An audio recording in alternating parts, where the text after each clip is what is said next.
Tonight on CBC Vancouver News. We're looking for basically a pickup truck. Rescuers search for a person they say is missing after a pair of landslides near West Kelowna last week. Plus, everybody's in a hot water. I transfer some of my investments into bonds. Uncertainty reigns on stock markets amid Donald Trump's tariffs. What do experts think? Some people see this as a time to flee because of the anxiety, and other people are seeing this as a huge buying opportunity. And the Conservative and Liberal Party leaders pitch promises in BC amid worries about resources and jobs. This is CBC Vancouver News.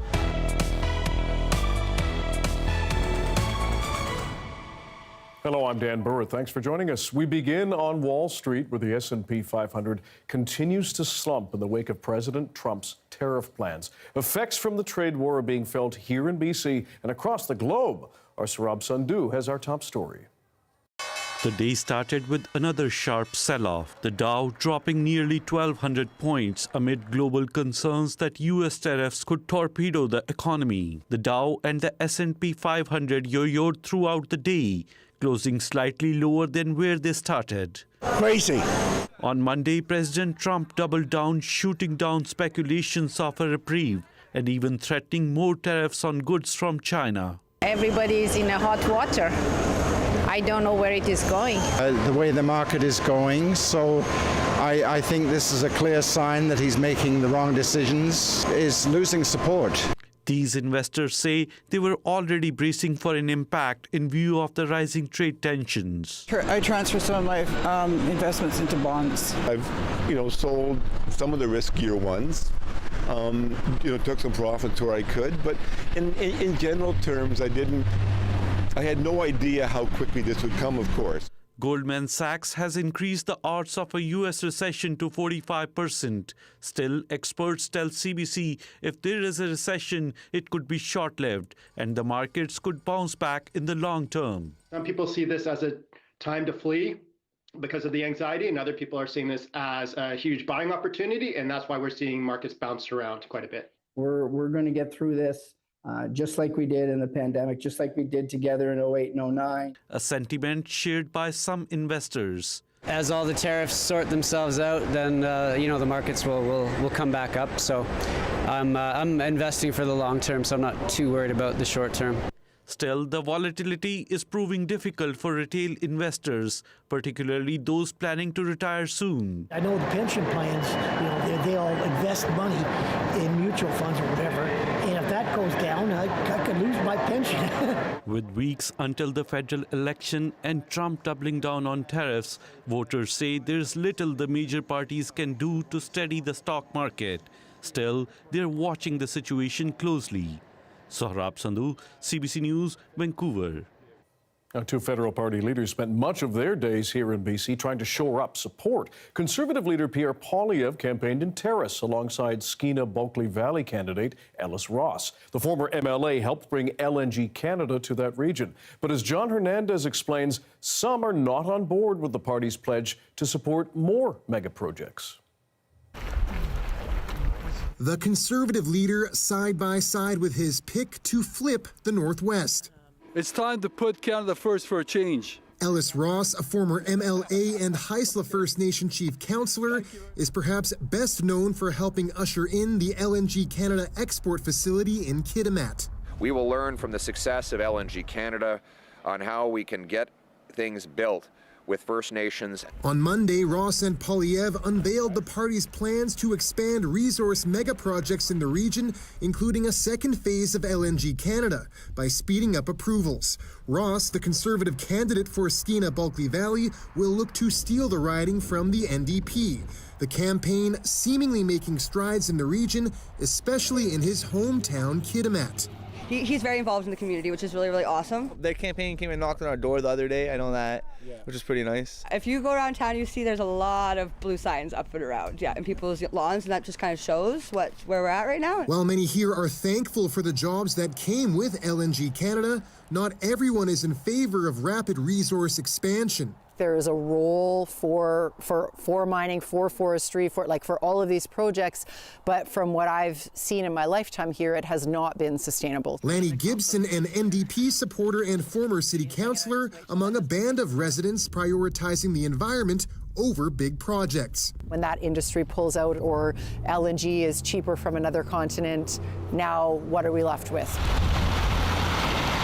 Meanwhile, further north in Kitwanga, Indigenous leaders have asked Ross's campaign to remove signs erected in their territory. We just wanted a quiet, respectful ask to be adhered to. Elected Chief Sandra Laren says the party has done little to advance reconciliation. It's hard for me to see how a strong Indigenous person can ally with the Conservative government. CBC News requested an interview with Ross on Monday, but was told he was unavailable. John Hernandez, CBC News, Terrace. Liberal leader Mark Carney, meanwhile, spent the day in and around Victoria. He met with the Premier and is pledging support for BC's beleaguered softwood lumber industry. More now from Katie DeRosa. Thanks, everyone. Premier, do you want Mark Carney to win? I want me to win. How's that? Premier David Eby is not publicly endorsing anyone for Prime Minister, but he and Liberal leader Mark Carney spent 20 minutes talking at the legislature during Carney's visit to BC on week 3 of the federal election campaign. Great to see you in person. We've got a lot to talk about today, obviously. We got some bad news on tariffs for our softwood lumber industry. The bad news is that the U.S. plans to more than double the duty it charges on softwood lumber imports from Canada. The planned new rate would be set at 34%, up from 14%. This is another unjustified tariff. You can expect us to fight against it. At an earlier event on the Saanich Peninsula, Carney said the increased duties would hurt more than 50,000 workers. Carney said he would ensure that more of BC's softwood lumber is used to build more affordable housing in Canada, though he admits it won't be enough to replace provincial trade south of the border. The leader of the BC Conservatives accuses Eby of neglecting the forestry sector and offering nothing more but Liberal talking points. Will the Premier please tell the people of BC what his new Liberal puppet master, Mark Carney, has told him to say on this file? This is an industry that lost more than 10,000 jobs under the BC Liberals, so I won't take any advice from the member that's heckling. People in the logging industry want more specifics on any plans to protect jobs. We'll still have a forest industry when this, in BC and across the nation, when this thing is over. But it's going to be, there's going to be a lot of pain coming, in my opinion. BC's forestry minister says the federal government's support has been lacking. If this was the auto sector, there would be more on the table.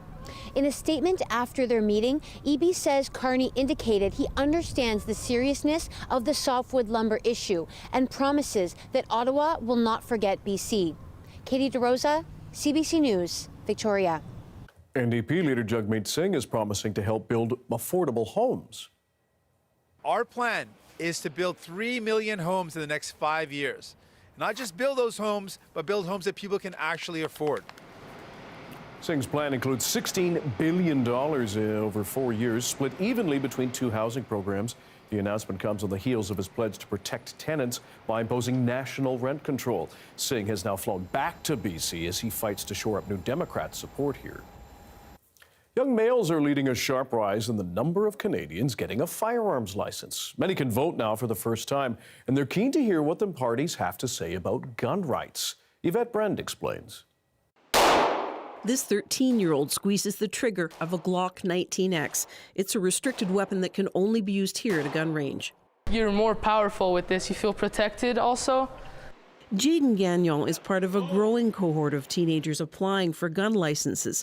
This year, the number of applications went up 11% among people under 19. The overarching interest is sort of experiencing what they see in movies. Young men are at the forefront of this surge. Hashim Akbar says his first gunshot was jarring. There's, I believe, a lot of adrenaline that goes through someone's body. This 23-year-old university student got a gun license last year. So most of the stuff that I wanted to buy was no longer legal, so I just went with the lever action that I could find. 5 years ago, the Liberals banned more than 2,000 models of firearms, including handguns and many semi-automatic style weapons, offering to buy them back. After 2020, I believe the government may have maybe crossed the boundaries a little bit. There is a lot of disappointment these days. The shelves at this gun shop used to be full. A lot of young Canadians getting involved in this for various reasons, and also recent immigrants who come to Canada because they want to enjoy the same rights and freedoms that we have. When people start talking about gun owner rights, I get very concerned about the ideological flow of ideas from the U.S. We've got our camera set up behind this bulletproof glass. Sociologists blame a renewed interest in guns in part on the influence of social media. The kind of masculine ideology that is being promoted on the radical right side of the political spectrum. It is very much a heroic masculinity, a nostalgic masculinity. The surge in interest is creating new pressure to relax Canadian gun laws. If you make something taboo, you generate interest in it. Whatever the draw, this gun range owner says he's glad to see fresh young faces. Yvette Bren, CBC News, Vancouver. Police in BC are searching for a missing person after a large slide that occurred near West Kelowna, close to Okanagan Lake last week.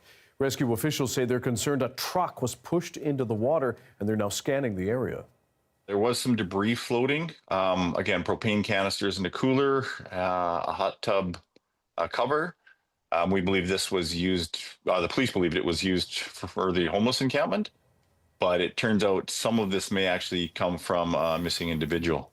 The road was briefly opened on Sunday for single-lane traffic. It has since been closed again due to concerns stemming from heavy rain in that area.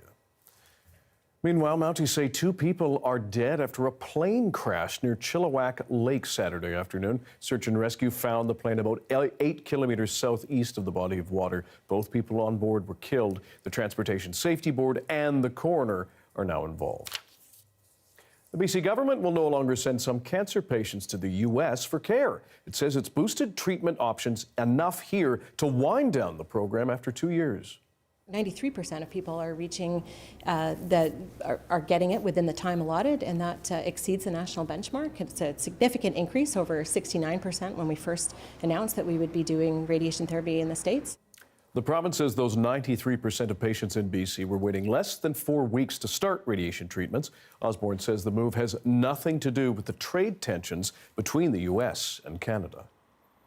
Vancouver Mayor Ken Sim is responding after his party's decisive loss in Saturday's by-elections. He was asked if it was a referendum of sorts on his ABC party. You can say, whatever you want to say. The reality is we listen to the residents of Vancouver every single day. And there are enough of them that said, they're not necessarily happy with what's going on. And so we approach everything from a place of love and compassion and doing the right thing, and we can do better. COPE candidate Sean Orr and One City's Lucy Maloney handily won the 2 seats. The city says voter turnout was about 15%, up from 11% in the last by-election. But the city cut the number of voting locations and staff, leading to lineups often several hours long.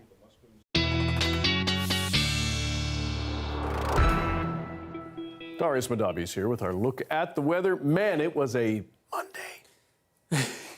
Yeah, I saw some blue sky this morning, but quickly saw some showers move in. We'll say that. Yes.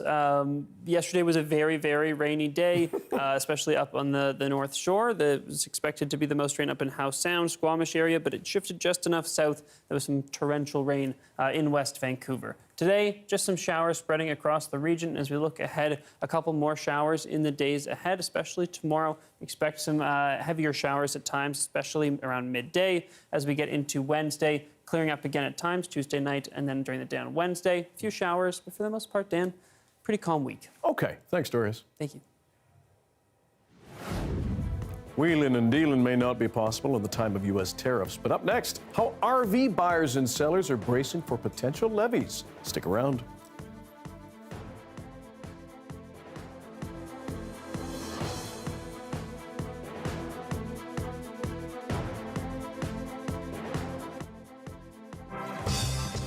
Hi, I'm Amy Bell, and this is your CBC Inbox. Celebrate cinema and social impact with CBC at the Sundar Prize Film Festival, April 10th to the 13th. The festival features a diverse slate of films, panels, and special events that shine a light on stories of empowerment and transformation. And on April 12th, join CBC at the Vancouver Vaisakhi Festival, a Sikh celebration of the coming of a new year. Drop by the CBC tent and win some fun CBC prizes.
They may not be the first thing that springs to people's minds when someone mentions tariffs, but people who buy and sell RVs are worried. Still, as Shelley Joyce reports, dealers are stocking up.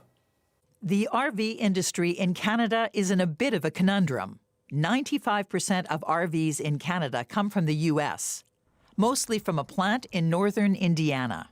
Dealers here have been stockpiling these units because of the threat of tariffs. Although RVs are built in Canada and in the U.S. using Canadian lumber and some Canadian steel, reciprocal tariffs, etc., I don't know exactly where the price points will end up. Those tariffs at the border could add an extra $30,000 or $40,000 on a $150,000 RV. Ever since the threat of tariffs were put out there, dealers have been working with their manufacturers to get their inventory into Canada as quickly as possible. So far, RVs have not been caught up in tariffs on automobiles. They fall under a different category, but there's still a lot of concern in the industry. So if 95% of RVs in Canada are built in the U.S., 75% in Elkhart, Indiana, why not make them here? We'd love to see more manufacturers up here. It's a competitive, I think, advantage that the U.S. has. Elkhart is what's called the RV capital of the world, and they have a workforce, they have a supply chain, they have the manufacturers right within about 150-mile radius. Despite worry in the industry, dealers are trying to stay upbeat. We are very optimistic. The customers who've been coming in to visit us are really looking forward to exploring Canada this year. There's a big surge towards Stand By Canada, Promote Canada, and the RV industry, I think, is going to be a beneficiary of that. Shelley Joyce, CBC News, Kamloops. As tensions continue to mount between Canada and the U.S., bookings at BC campgrounds are filling up quickly as more Canadians make summer vacation plans at home. And as Corey Bullock reports, golf reservations are also seeing an uptick in the East Kootenay. The executive director for Cranbrook Tourism says it will be a busy summer ahead as Canadians decide to spend their travel dollars locally. She says there will likely be more American and international visitors, too. Canadians' intent to travel to the U.S. is in steep decline, whereas Americans' intent to travel to us is actually up. Jan says nearby campgrounds are already full and golf courses are seeing a 26% increase in bookings. She expects local tourist destinations like Fort Steele, the History Center, and St. Eugene to be busier than usual. A silver lining, she says, in what is a very stressful time for many other industries. Tourism is a major industry and employs a lot of people here, right? So we want people to feel welcome no matter where they're coming from. Others agree. I think it's incumbent on us as Canadians to be welcoming and warming. American cousins, brothers, sisters, welcome. But plans to travel south of the border? Are you planning to travel to the U.S. anytime soon? Not ever again. We decided, we'll just take a trip to Mexico instead.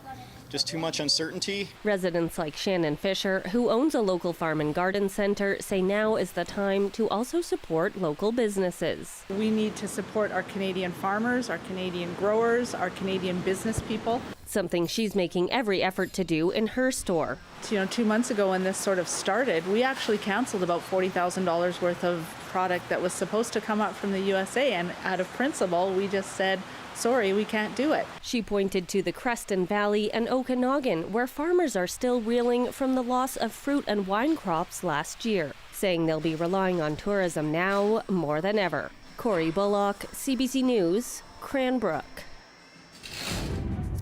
It was a mix of sun and cloud over the city of Kamloops during the day, a chance of showers and even a risk of thunderstorms rolling through the beautiful area.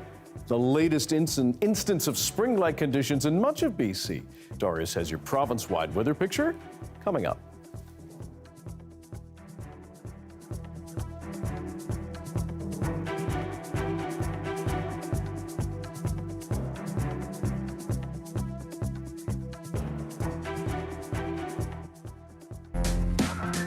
This is Vancouver is a new CBC podcast where we explore the issues, the stories, and the people that make this place home. Listen to This is Vancouver wherever you get your podcasts.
Voters in 2 Edmonton ridings could make a big difference in this federal election. Both are considered swing seats with the potential to deliver key victories or defeats to all 3 of the major parties. Sam Sampson explains. At Rogue Wave Coffee, it's party in the front, beans in the back. The 10-year-old company ships its coffee around the world and pours it out in a central Edmonton storefront. Part owner Dave Laville wants an MP who can help his business and neighborhood thrive. Candidates that support local organizations, and if they are voted in, that they really will push hard to see this riding improve. Around here, every vote counts. It is exciting to be in a riding where all 3 parties have a chance of winning. Edmonton Centre has historically flipped between the Liberals and the Conservatives. The Liberals won the riding in 2021 with a 1.3 margin of victory. This race is tight, and now it's wide open. Incumbent Randy Boissonneau, a former cabinet minister, is not running again after last year's controversy over his shifting Indigenous heritage and questionable business dealings. Now, new Liberal candidate lawyer Eleanor Olszewski and Conservative Saeed Ahmed, a director in Alberta's health department, are squaring off. But this political scientist says the NDP's Tricia Estabrooks makes things interesting, with name recognition as a former CBC reporter turned school trustee. There's probably some likelihood that there will be vote splitting that'll benefit the Conservatives here. The NDP comfortably won Edmonton Strathcona last time and wants to keep the riding of Edmonton-Griesbach, where they narrowly beat out the Conservatives in 2021. A riding where some voters don't yet seem to be swayed. I have voted Conservative, Liberal, NDP, everything but Green, and I've lost faith in the whole system. I'm thinking about voting strategically, just like I have a certain party I don't like and I would prefer them not to get seats. An Edmonton win means Western representation for the Liberals. For the NDP, these ridings could help secure official party status. And for the Conservatives, a win around here means Northern Alberta could prove true to blue. Sam Sampson, CBC News, Edmonton. Now, as we mentioned, both Mark Carney and Pierre Poilievre were campaigning here in BC today, and Jagmeet Singh has just returned as all 3 try to gather support. The race is proving particularly volatile in this province. The CBC's Lindsay Duncombe tells us why. Sorry, rest of Canada, it's already spring weather in BC. And seasons aren't the only things changing here. Federal politics is shifting wildly on the West Coast. I think everybody is more committed taking elections seriously now. I think there's a lot at stake. You know, I don't think any of us thought we would see what we're seeing in the States. This is not fun. This is something serious about our life. Many federal elections, the result is already known by the time the polls close in the Pacific time zone. That could happen this time too, but there's a riding by riding drama playing out in British Columbia that could make this election one worth staying up for. All because it appears voters are moving away from the NDP, giving an unexpected advantage to the Liberals. Why do you think the NDP appears to be collapsing? They just haven't had a message that's really stood out. Alan Daw is a vice president with polling company Leger. He believes NDP leader Jagmeet Singh's pitch to improve the cost of living is falling flat. And he says BC voters don't see Singh as an option to take on Trump. Is Jagmeet Singh's seat in jeopardy? Looking at the numbers, it definitely could be possible, which is very surprising, yeah. The NDP currently has 13 of British Columbia's 43 seats. Current projections from polling aggregator 338 show just one of those is likely to remain NDP. But even Jenny Kwan's Vancouver East riding is expected to be really close. I think what voters are seeing is that, really right now there are 2 choices to lead the country. It's the Conservatives or the Liberals. A lot of that NDP support is disappearing on Vancouver Island, a place Conservative leader Pierre Poilievre keeps coming back to. Just a few months ago, it seemed pretty likely that his messages about investing in resources and stopping crime were resonating, according to political scientist Sanjay Jaram. And the assumption was that BC was going to join Alberta and Saskatchewan in this election, just a few months ago, and have a very conservative wave this time around. It wouldn't be the first time. BC was key to the Reform Party's success back in the 90s, and the eastern part of the province, the interior, votes a lot more like rural Alberta than downtown Vancouver. But Trudeau's out, Carney's in, and Trump is changing the game. Is the interior still safe for the Conservatives? Not all of it. There are some safe ridings. A two-way race means Green Party leader Elizabeth May is in danger of losing her seat too. Of course, I don't take anything for granted. That would be very foolish. But I don't put a lot of confidence in polls. When I was elected here in 2011, there wasn't a single poll that thought I had a chance. That way, we're going to get everybody else walking behind you. She has a point. Tight ridings are tough to poll accurately. And Daw says in a race this volatile, BC could shift. It is exciting to see just how dynamic it can be. And the exciting part is that we have so much more to come. By the time Canadians vote, the blossoms will be gone, and BC voters may have changed their minds again. Lindsay Duncombe reporting. Some 2S LGBTQ+ people in Nova Scotia are feeling unsettled because of recent vandalism targeting people and businesses in the community over the past year. The CBC's Andrew Lamb has that story. Last spring in the town of Bridgewater, this rainbow pride staircase was defaced with a spray-painted symbol of Diagolon. That's a network that was identified as an ideologically motivated violent extremism group by a 2022 House of Commons report. Diagolon's founder, Jeremy McKenzie, has denied the group is extremist. Since then, graffiti of the symbol has continued to appear in the area, according to a local pride group, including at least 11 times on Highway 103, with the graffiti being cleaned up by Public Works.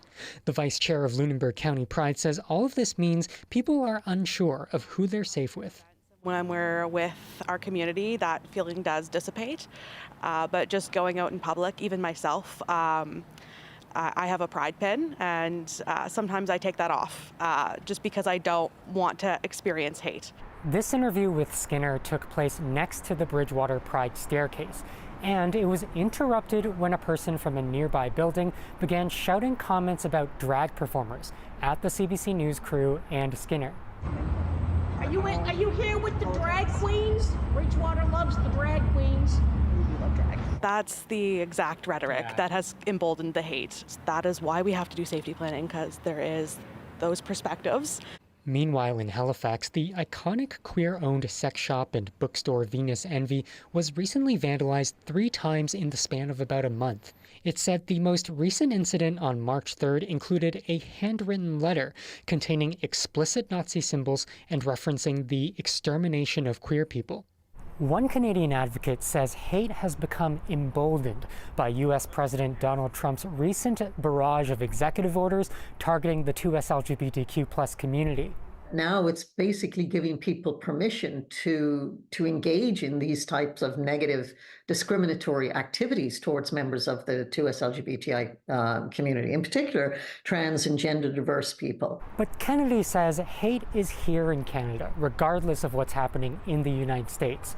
And that's something we need to take responsibility for. Andrew Lamb, CBC News, Halifax.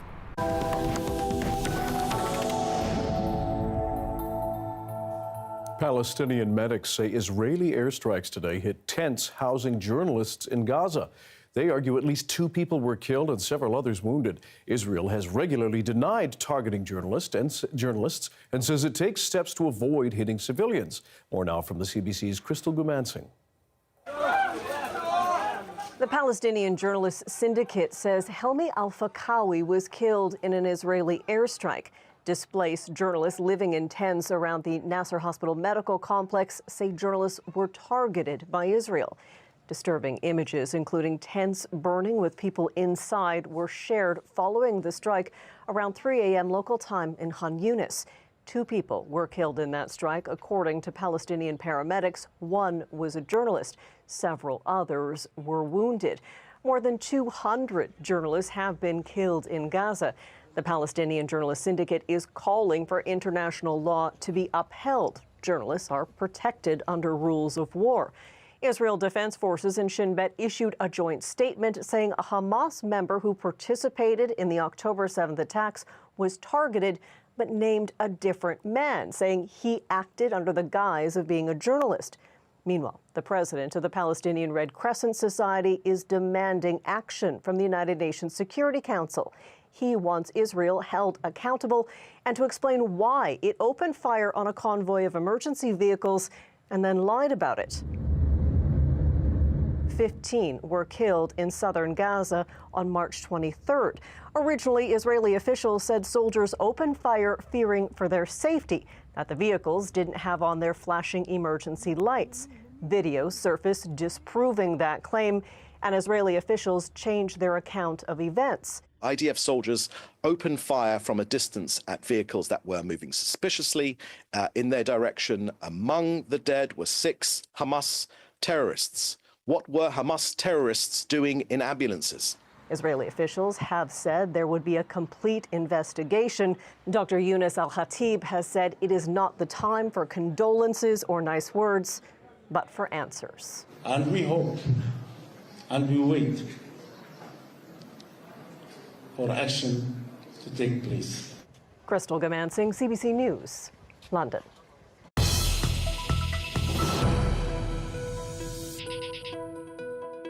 A major new study published in the journal Nature suggests getting a shingles vaccine could lower the risk of dementia. The study out of Wales looked at one particular type of vaccine, Zostafax, one that Canada no longer uses. But there is some optimism for the one that is used here, Shingrix. Joining us to help explain the findings is Heather Cook. She's the manager of research at the Alzheimer's Society of BC. Heather, thanks for joining us. First of all, are you able to give us the broad strokes of these findings of the study, and why was the approach so unique?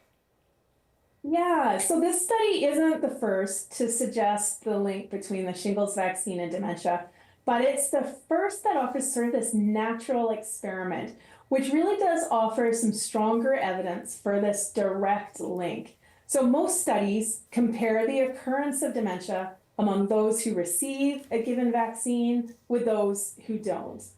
And the challenge is that there could be some other factors that come into play between those two groups that could account for the difference in dementia risk that results.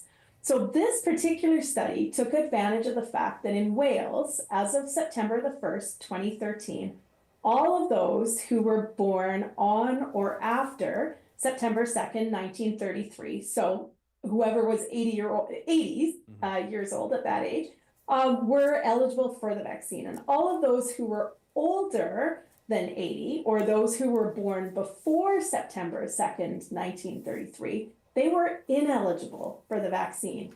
And so using the electronic health data, the researchers were able to show that those folks who were born 1 week prior to that date in 1933, only 0.01% received the vaccine, compared with 47% of those folks who were born 1 week after that date. So you have this natural experiment, because it's highly unlikely that those born 1 week before September 2nd, 1933 are going to differ in any significant way than those born 1 week after that date.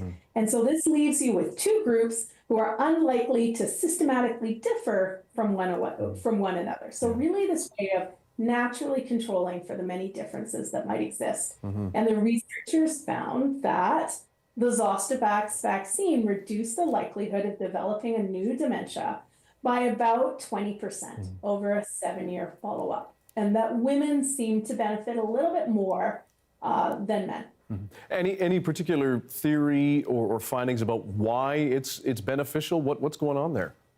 So when the herpes zoster virus is reactivated in someone, it impacts the accumulation of the amyloid and tau proteins within the brain. And we know that those proteins are linked to Alzheimer's disease. We also know that when that virus is reactivated, it contributes to neuroinflammation, or perhaps it's supporting the immune system in other ways that protect the brain. So it's the reduction in inflammation, it's the supporting of the immune system, or possibly something else entirely.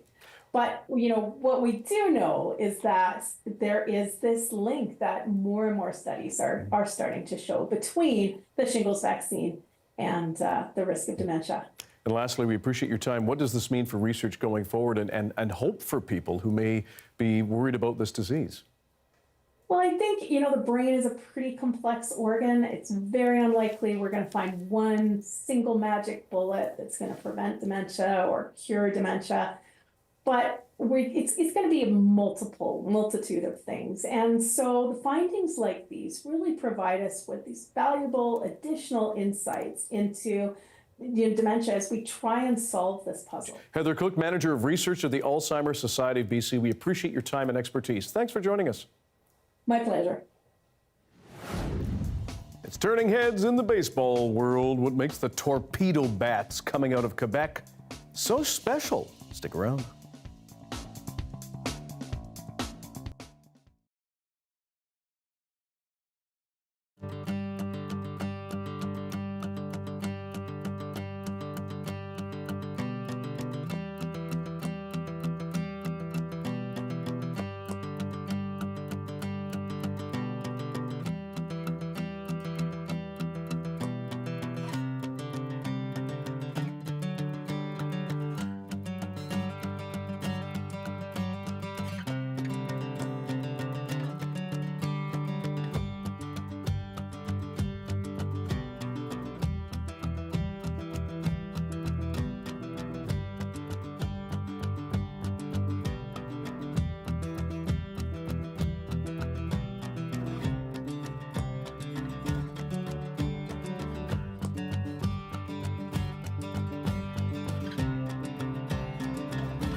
A new type of bat is taking Major League Baseball by storm. So popular, in fact, one Quebec factory that makes them is just trying to keep up with demand.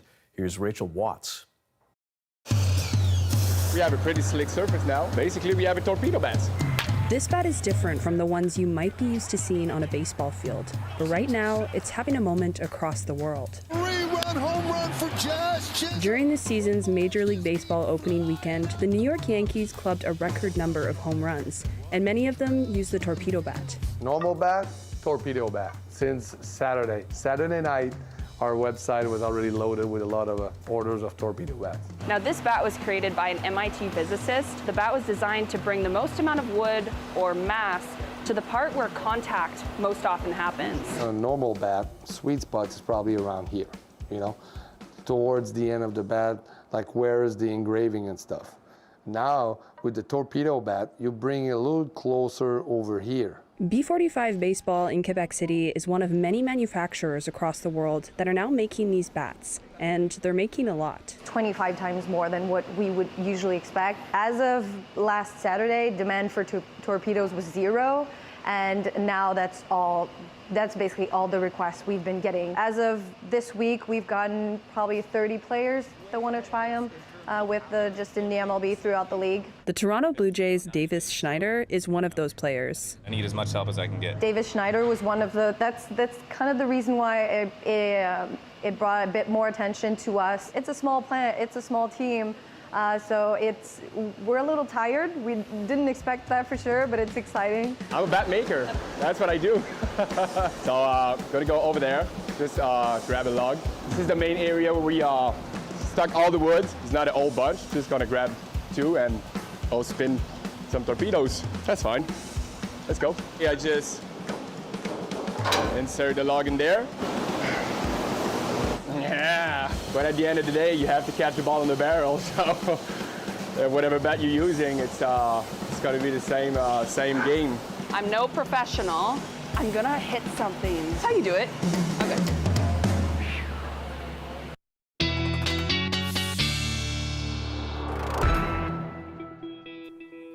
Cool bats, eh? I know. They did, and now I just need them to make one that'll hit the ball for me so that I don't have to worry about that part. There's either. another neat thing where you take a little stand. It's almost like a tee, and you put the ball on the top. It's very popular among some players. I see. And do I still have to aim for the ball there? Or? We'll let somebody else help with that. I'm not a coach. All right. Let's talk about the weather, shall we? Not the best weather for baseball over the next couple days, but there will be some sunny breaks. So if you time it right, you can get out there and have some good swings. You can see here as we roll through more rain coming to the Lower Mainland and parts of the South Island as we head into tomorrow, especially around, like I said, midday. As we get later into the day, some more clear skies, a few breaks, maybe even for the sunset. As we get into Wednesday, a few showers roll through the Lower Mainland and parts of the island through the morning. And then the afternoon, especially down here in the Lower Mainland, does look drier until we get into Thursday when we do see some more rain hit the island, likely to hit us on the Lower Mainland Thursday afternoon into the evening. But we'll get into more about what exactly how that breaks down for us in Vancouver in a little while. First, I just want to highlight the fact that temperatures aren't fluctuating too much. Tomorrow's a little bit cool, and then a few days after that are more seasonal, even a couple degrees above seasonal. If we take a look at the rain that's breaking into the interior, it's nothing crazy. There'll be some showers and some flurries. Risk of a thunderstorm spreads across southern and central BC tomorrow, so be aware of that in the afternoon and the evening time. In the morning, there's also a risk of a thunderstorm around the west coast of the island, around Tofino. Rainfall totals aren't expected to be too high for most regions. Some higher elevations on both across the south coast could see some fairly high precipitation totals, but for most populated areas, we're not looking at anything too crazy. Temperatures in the interior are also staying fluctuating only a couple degrees or so over the next couple days, so don't expect to see any major swings, but we're not going to see the warmth that we saw this past weekend for a little while. Here are our conditions across the province tomorrow. A little bit of sunshine throughout the interior, and that risk of a thunderstorm is present. And here's our 5-day forecast where we've got really alternating showers and sunny breaks. So again, if you time it right, you can get some sunshine. Okay. How about a deep breath? Yes. Okay.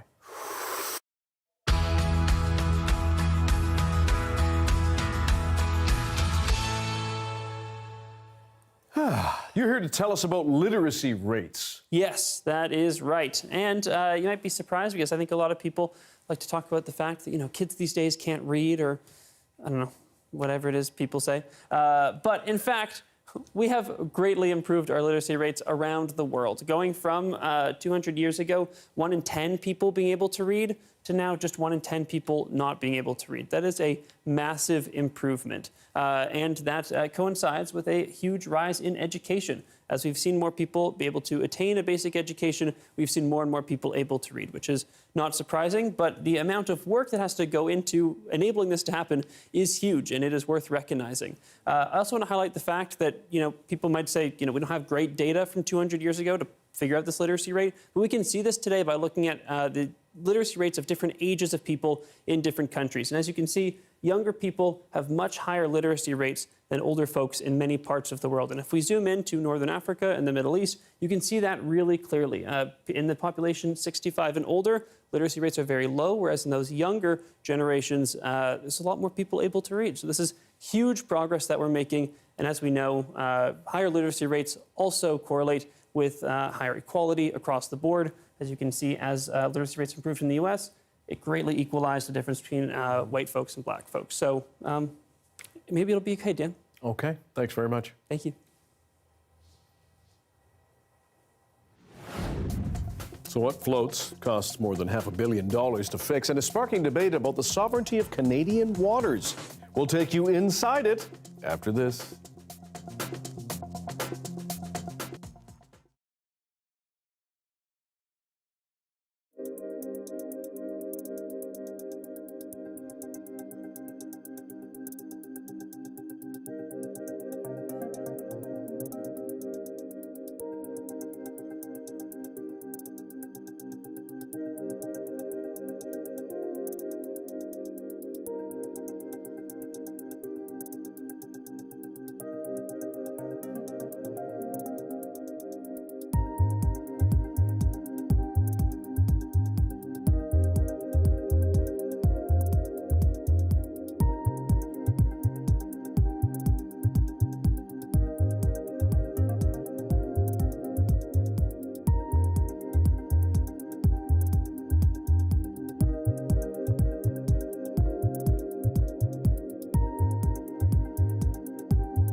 A very unique boat was in Burrard Inlet this week. The submarine HMCS Corner Brook is back in action 14 years after ramming into the ocean floor not far from here. As Leanne Yu shows us, the expensive return is sparking calls for greater protection of Canadian waters.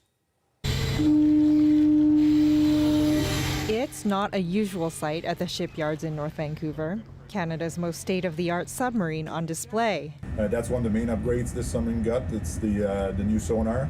The vessel was recommissioned April 3rd after a 14-year hiatus and a string of setbacks.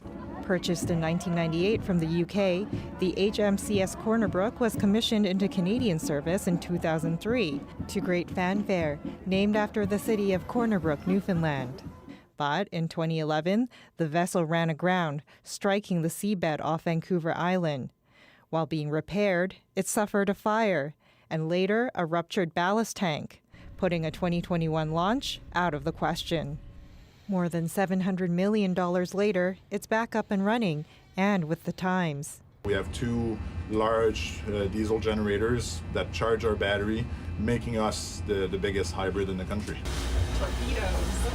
Up in the weapons storage compartment, a reminder of the vessel's primary purpose.